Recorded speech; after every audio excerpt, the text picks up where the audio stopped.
म्हणजे असे सनसनाठी खेच आरोप करायचे, धादान खोटे आरोप करायचे आणि स्वतःची प्रसिद्धी आणि दुसऱ्याला बदनाम करायचे, याच्या पलीकडे यातही मला दुसरं काही आणखीनही आढळून येत नाही.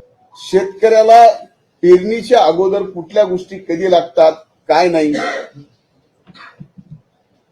पेरणी नंतर फवारणी कधी करावी लागते, काही नाही, तण कधी काढावं लागतं, हे अंजलीताईंना बहुतेक माहीत नसावं. आज माननीय अंजलीताई दमानिया यांनी कृषी विभागाने MAIDC मार्फत केलेले साहित्य खरेदीबाबत जे मी कृषी मंत्री असताना जे आरोप केले त्याबाबत माझं पहिलं आणि स्पष्ट मत आहे की हे पुन्हा एकदा एक त्यांच्या स्वभावाप्रमाणे सनसनाटी निर्माण करणं आणि धादान खोटे आरोप करणं, याच्या पलीकडे दुसरं याच्यात काहीही नाही आहे. मार्च 2024 मध्ये राबवण्यात आलेली निविदा प्रक्रिया, ज्या निविदा प्रक्रियेवर त्यांनी आक्षेप घेतला, ही संपूर्णपणे नियमात व शासनाच्या धोरणाला अनुसरूनच राबवण्यात आलेली आहे.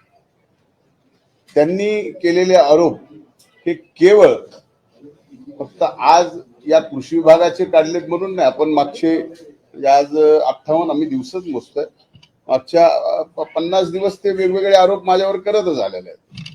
त्यातला एकही आरोप आतापर्यंत आपल्या सगळ्या मीडियानी सुद्धा ह्या गोष्टी लक्षात घेतल्या पाहिजेत आणि आपल्या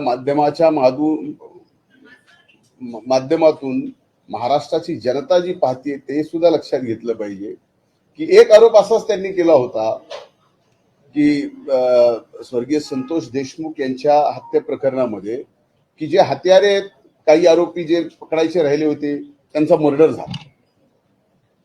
म्हणजे असे सनसनाठी खेच आरोप करायचे, धादान खोटे आरोप करायचे आणि स्वतःची प्रसिद्धी आणि दुसऱ्याला बदनाम करायचे, याच्या पलीकडे यातही मला दुसरं काही आणखीनही आढळून येत नाही. आता एकूणच हा संबंध आज 58वा दिवस आहे की माझ्यावर मीडिया ट्रायल चालू आहे. का चालू आहे, कशामुळे, कोण चालवतं मला माहित नाही, पण या बाबतीत आज जे त्यांनी आरोप केलेत यामध्ये एक पहिली बाब,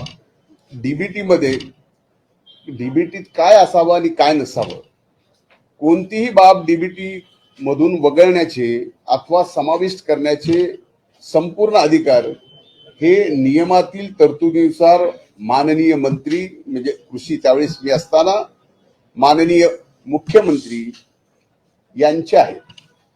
आणि या प्रक्रियेमध्ये सुद्धा याच कार्यपद्धतीचा अवलंब केलेला आहे आणि माननीय उपमुख्यमंत्री वित्त व माननीय मुख्यमंत्र्यांच्या ही बाब सादर करून त्यांच्या पूर्व मान्यतेने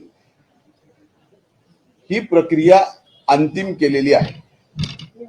आता अंजलीताई शेतकरी आहेत का नाही मला माहित नाही, पण जो खरा शेतकरी त्याला माहित असतं की शेतकरीच्या पूर्वी फार मशागती करावी लागतात.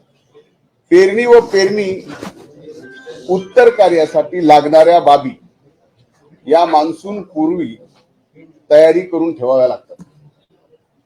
म्हणूनच एप्रिल व मे महिन्यात लोकसभेची आचारसंहिता व जून महिन्यात सुरू होणारा खरीप हंगाम लक्षात घेऊन लोकसभा निवडणुकीची आचारसंहिता लागण्यापूर्वी सदर खरेदी प्रक्रिया ही मार्च महिन्यात करण्यात आलेली आहे. आता याबाबत आणखीन शेतकऱ्याला पेरणीच्या अगोदर कुठल्या गोष्टी कधी लागतात, काय नाही, पेरणी नंतर फवारणी कधी करावी लागते, काही नाही, तण कधी काढावं लागतं, हे अंजलीताईंना बहुतेक माहीत नसावं. आता यामध्ये त्यांनी एक आरोप केला की नॅनो खताचा. आपल्यापैकी अनेक जणांना माहीत असेल, जे खऱ्या जर्नलिझम मध्ये असतील, की नॅनोच्या खताच्या बाबतीत nano fertiliser, nano urea, nano DAP, nano MAP याबाबत सर्वात जास्त प्रोत्साहन या देशाचे आदरणीय प्रधानमंत्री नरेंद्रभाई मोदी यांनी या ठिकाणी मागच्या 2-3 वर्षापासून चालू केलं. आपल्याला सुद्धा सांगतो की या देशात आदरणीय पंतप्रधान महोदयांनी प्रोत्साहन केल्यानंतर देशातलं पहिलं राज्य असं आहे की ज्या राज्यांनी 4 लाख शेतकऱ्यांना या ठिकाणी नॅनो दिला. आणि नॅनो खत आपल्याला माहित असेल, हा पूर्णपणाने याची जी खरेदी झालेली आहे ही इफ्कोकडनं झालेली आहे, जी सेंट्रल गव्हर्नमेंटच्या अखत्यारीत असणारी कंपनी आहे. दुसरी महत्वाची गोष्ट अशी आहे की याच कंपनीने ड्रोनचे सुद्धा शेतकऱ्यांकडून 100 रुपये कमी घेऊन 1 लिटर नॅनो मध्ये 7 मिनिटात 1 एकर फवारणी केली आहे. 1 एकर कापूस फवारायचा असेल तर हे 1.5 एकर कापूस फवारायला मला 2 माणसं लागतात. त्याला औषधाचा खर्च हा कमीत कमी 1600 रुपयापेक्षा एका शेतकऱ्याला एका पंपाला, आणि जवळजवळ 2 दिवस खर्च येतो.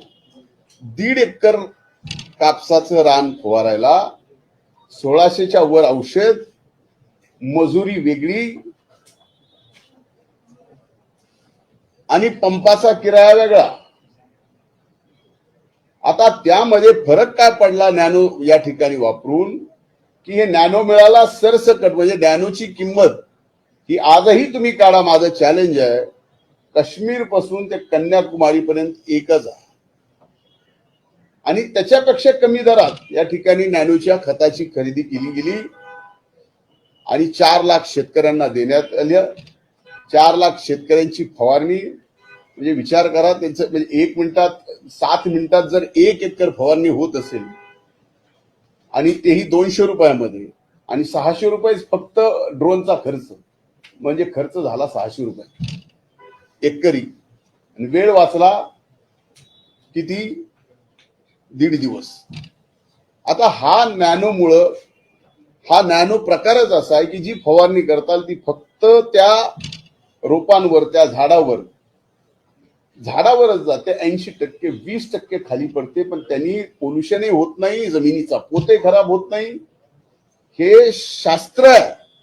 म्हणूनच नॅनोचा प्रभाव आपल्या देशामध्ये जर जास्तीत जास्त केला तर आपल्याला जी खताचे जास्तीची सबसिडी द्यावी लागते आणि डॉलरमध्ये पलीकडे द्यावं लागतं, ते या ठिकाणी कमी होईल. नॅनोमुळे शेतकऱ्यांच्या उत्पादनात प्रचंड वाढ होते, 60% वाढ होते, वेळ कमी लागतो आणि अतिशय सोपी पद्धत आहे.